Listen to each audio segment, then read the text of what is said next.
Hi guys, Josh here, and Harvest Moon Back to Nature was a weird remake in a long chain of remakes that ended up having a major impact on this series of farming simulation games. In this video, I'll explain why, tell you a bit about the history of the game, and what makes it different from its predecessor, Harvest Moon 64.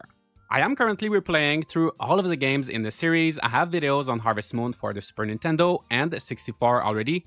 Feel free to watch those if you haven't, I will link them in the description. Subscribe for more farming sim content, but now, let's go back to nature. First, a little bit about the history of this game. With the success of Harvest Moon 64 in 1999, and due to the growing enthusiasm for the PlayStation console, Victor Interactive Software, the developer, decided that they would remake the game for Sony's console, allowing players who did not have a Nintendo 64 to enjoy this new genre that was farming simulation games. However, at the time, Yasuhiro Wada, the series creator, along with the core team members he worked with for the Super Nintendo and 64 games, were already hard at work on the next entry, Harvest Moon Save the Homeland, set to release for the PlayStation 2. So instead of working directly on Back to Nature, he assigned the project to the same team who made Harvest Moon GB for the Game Boy. Back to Nature was supposed to be a remake of 64, not a direct port, but also not a completely new game, so Yasuhiro Wada proposed a few new ideas to improve the game, add things that could not make it into 64, and at first, the development seemed to be going along smoothly. Until one day, he decided to review some of the dialogue, and noticed that there were way more changes than what he initially approved, such as the characters' families and personalities being completely different, which, don't worry, we will talk about later in this video. When he found that out, the game was almost ready for launch, and it was too late to go back and make corrections. So it was decided to position Back to Nature as a parallel world to 64. The game released in Japan in December 1999 under the name Bokujo Monogatari Harvest Moon, meaning Ranch Story Harvest Moon, and that's the only game in the series with Harvest Moon in its Japanese title. It was then published by Natsume in North America in November 2000, and in Europe in January 2001 under the name, as we know it today, Harvest Moon Back to Nature. So the game released, it had a chaotic development like all of the previous entries, but was it good? Well, let's talk about the graphics and controls first, then we will get to the gameplay. Visually, Back to Nature is very similar to 64, and if you show screenshots of both games to someone who's not very familiar with the series, they could easily mix them up. For experts like you and me, however, there are some notable differences. They both have this 2.5D isometric style, but the biggest differences are that the camera is at a slightly lower angle in Back to Nature, and in the top right corner of the screen is a clock, removing the need to constantly pause the game just to check the time. While a lot of the assets are the exact same, you can definitely tell apart those that are new to Back to Nature, and therefore made by a different artist who had a different vision, like these sticks and these bigger rocks that lean more on the realistic side, and just clash with the original assets. This becomes even more noticeable in town, where most of the buildings, furniture, and decor have realistic textures. The grass here, for example, is so detailed as grass could be 25 years ago, but then you go back to the farm, and it's the very simple cartoony grass from 64. It's also worth noting that Harvest Moon 64 was designed with a clay aesthetic in mind. They even made actual clay figures for the Japanese box art. So the world and especially the characters were very soft, round, with simple textures, but when you put them in the more realistic environments of Back to Nature, there is quite a disconnect. I should also mention that the game takes place in Mineral Town, whereas 64 was in Flower Bud Village, so the locations and their layouts are completely different. At first glance, however, the two games do look similar. In terms of controls, there are more differences, some good, some bad. I want to balance out the bad I said about the graphics, so let's start with the good stuff. Like I said, there is now a clock, very convenient, and also they revamped the inventory and tool management. Your bag is now split into two and you can upgrade it eventually, but there's a section dedicated to tools and a section for items like crops, animal products, and the things you foraged. That is so practical, and I would love to see that kind of separation in more modern games. But even better, you have one button to switch tools, another button to switch items, so you can take things out of your bag without having to even open the menu. Back to Nature is filled with quality of life additions like that. Press start and you can see the status of your farm, all of your animals, where you're at with the different tool upgrades, how many crops you shipped. So much information is easily accessible and it makes it so simple to track your progress. Now, let's talk about the bad.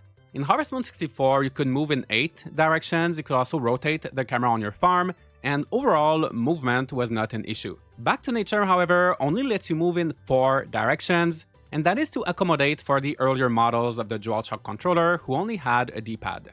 But you still have the isometric camera, which can no longer be rotated, so this means that if you press up, your character goes up left, if you press left, he goes down left, down, he goes down right, and right, he goes up right. You also have to hold the circle button in order to run, whereas in 64 you just ran all the time without having to press anything. On top of all of that, since Back to Nature is on a CD and not on a cartridge, there is a bit more loading time between areas, when you sleep, and each day at 12 there is a tiny little freeze or stutter. For full transparency, I played on a PSP for this video, so it might be a bit different on an actual PS1, but I noticed that it did not perform as smoothly as Harvest Moon 64. You do get used to all of these things, they are very minor details, but they are still steps backwards from the previous game. What Back to Nature gets wrong with performance completely makes up for it with content. There are more crops, makers make their first appearance, so you can now transform animal products into things like mayonnaise, cheese, and yarn. You can get honey and apples from trees, there's a pond to breed fish, and several features from 64 got drastically improved. The most obvious one is the cooking. The developers ran out of time to properly implement it in 64, so you could collect recipes by gifting villagers, you had a kitchen, but you couldn't actually cook anything. So Back to Nature is the first farming sim where you can cook. There are about 60 different recipes and various cooking appliances. To order these appliances, you first need to watch an ad on the TV shopping network on the correct day, and then use the phone at the end to order. Going back to the game today, it's so interesting to witness all of these little things that used to be part of daily life, but that would probably confuse a lot of younger players, which is probably why this sadly got removed with the most recent remake, which we'll discuss more at the end of the video. Another feature that was improved is the mining. There are 2 mines in Back to Nature instead of 1. And one of them is available all year round, the other only in winter. Both of them have 10 floors, and ores are used to upgrade your tools. They don't upgrade automatically like in 64. And other minerals like adamantite can be used to unlock makers or sold for a good profit. New festivals also make their apparition, like the chicken and sheep festivals, which are good incentives to take care of all of your animals. There is a fun tomato throwing festival and also cooking festival to accompany, of course, the new cooking mechanic. The addition that stands out the most to me, I would say, is the fact that the harvest sprites can now help on your farm. After befriending them, you can ask them to water your crops, harvest your crops, or to take care of your animals. Personally, I am usually not a big fan of automation in farming sims. In a lot of games, you get sprinklers very early on, or even if you get them late, I feel that it removes a big part of the satisfaction you get after grinding to water your crops every day, or slowly upgrading your watering can.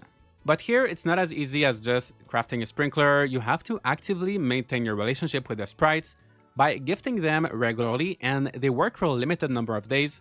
So every once in a while, you do have to go back and ask for their help again. So it is more work for you than just crafting a sprinkler and forgetting about it. I also think that it's a lot more fun to watch the sprites work, and it makes your farm feel very lively. So I really like how they handled automation in Back to Nature, giving you more time for other activities, but without making the whole farming too passive. With more activities to do, the days are a bit longer as well, but compared to a lot of modern farming sims, still quite short, making time management a crucial part of the experience. Overall, Back to Nature introduced a lot of new mechanics, quality of life features, and these are by far the biggest improvements over its predecessor. Now, let's talk about the strangest change from Harvest Moon 64 to Back to Nature. It has to do with the characters. At first glance, it does look like the same cast. Potpourri, Anne, Ellie, Karen, Mary, the 5 bachelorettes look the same, just with new character portraits. Their names are also the same, except for Mary, who was called Maria in Harvest Moon 64, but that is because of Natsume's inconsistency with her translation. Her original name in both games translates to Mary, not Mary, not Maria, but that gets fixed later in the timeline of the series when Marvelous starts doing translations by themselves. So translation issues aside, they look the same, so do most of the other characters, but their family, their occupation, and personality do not have much to do with what was in 64. Let's take potpourri as an example. In case you don't know, her name refers to a potpourri, which is a mix of dried flowers used to perfume a room. In 64, her family owned the flower shop. She would talk about flowers a lot. It made perfect sense. In Back to Nature, however, her family owns the poultry shop. She does still like flowers as a gift, as well as eggs. She has a similar cheerful personality, but there is now a disconnect between her name and appearance and her role in the town. That is just the beginning though. Let's talk about her family. In both games, her mom is Lilia, so no change there. In 64, she was an only child, but in Back to Nature, she has a brother, Rick. Rick in 64 was not related to Potpourri, he was a cousin with Anne and Gray, which again made sense since they all have the same hair color. Admittedly, we don't know much about Rick and Potpourri's father. Who knows, maybe he does have red hair. But I'm sorry, Rick just doesn't fit in with his new family. So what happened to Potpourri's dad? Well, Basil, who originally took that role, which made sense since he's a botanist, well, he's now Mary's dad, so the families are getting switched up more and more. And so now, Thomas, the mayor who was the original dad of Mary and married to her mom Anna, well, he's no longer with her. He has a roommate who's the town photographer, and he became the father of Harris, who, by the way, used to be a mailman, but he's now a police officer for some reason. In Harvest Moon 64, Harris could get married and have a child with Maria. I think I'm going to stop here, but as you can see, things are getting weird.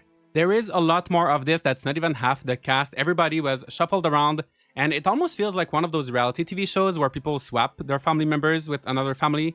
I don't know if you've ever watched that, but here they just never go back to their real family. Even though the characters are all switched around in chaotic and questionable ways, I need to give the developers credit, they still managed to make the cutscenes interesting, and you do get attached to everyone once you get over that weird feeling. As someone who played Harvest Moon 64 first, no matter how many times I play Back to Nature or its later iterations and remakes, I can never remember who's related to who or doing what.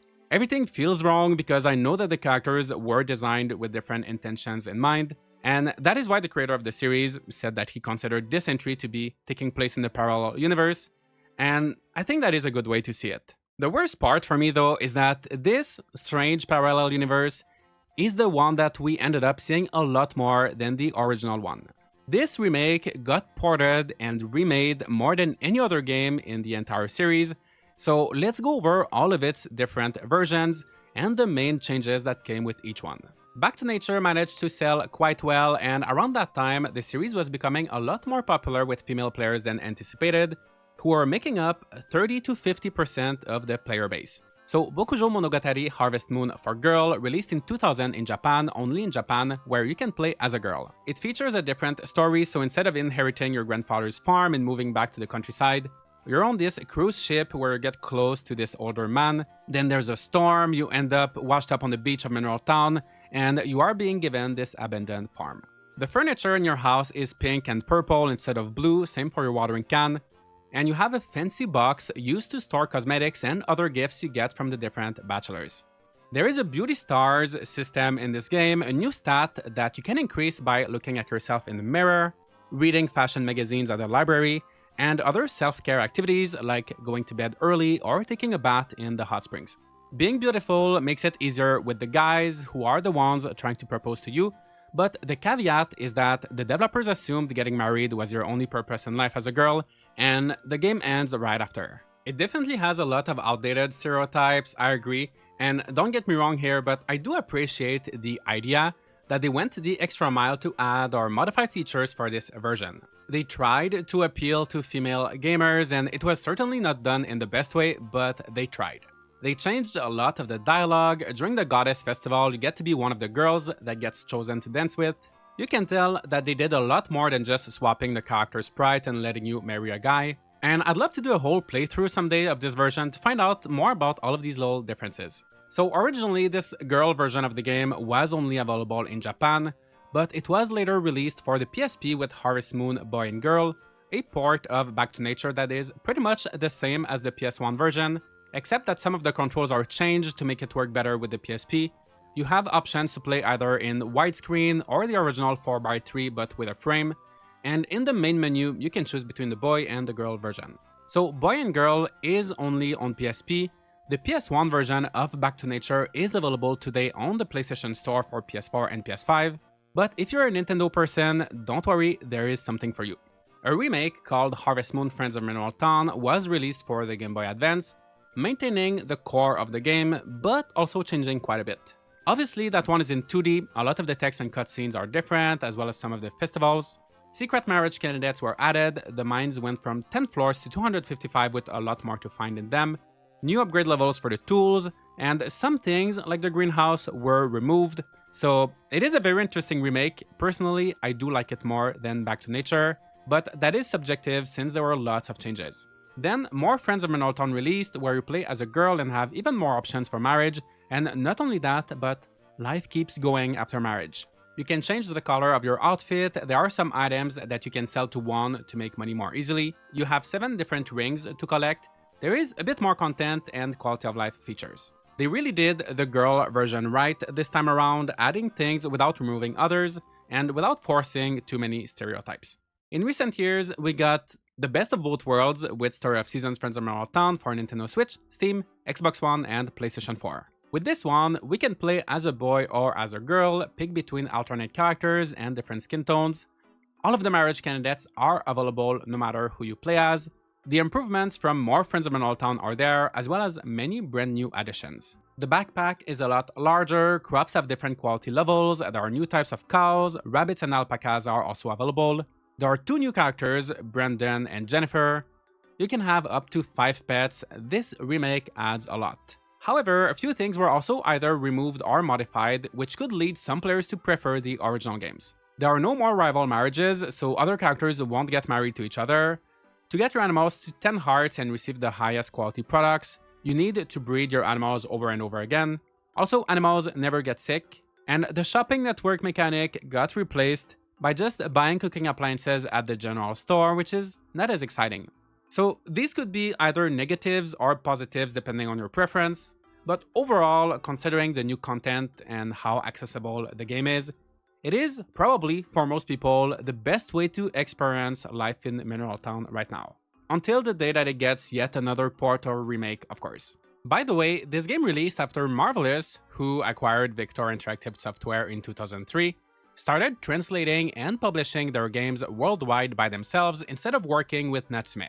The name of the series changed from Harvest Moon to Story of Seasons, and most characters had their name corrected to be closer to their original one, like Mari. Despite the fact that all of this started as a remake of Harvest Moon 64 that didn't get everything right, especially with the characters, Back to Nature ended up becoming one of the most important games in the series, and with all of its iterations over the years, without a doubt, the entry point to the Story of Seasons series for a lot, if not a majority of players. If you are one of those players whose first farm was in Mineral Town, whether that was in Back to Nature, Boy and Girl, Friends of Mineral Town and all of its versions, I'd love to know your experience, let me know what you thought of the game. And if you're like me and you played 64 first, what did you think of all of the changes? That will be it for this video. I just started playing Harvest Moon Save the Homeland, so make sure to leave a like and subscribe if you don't want to miss content on that game, and I'll see you all in the next video.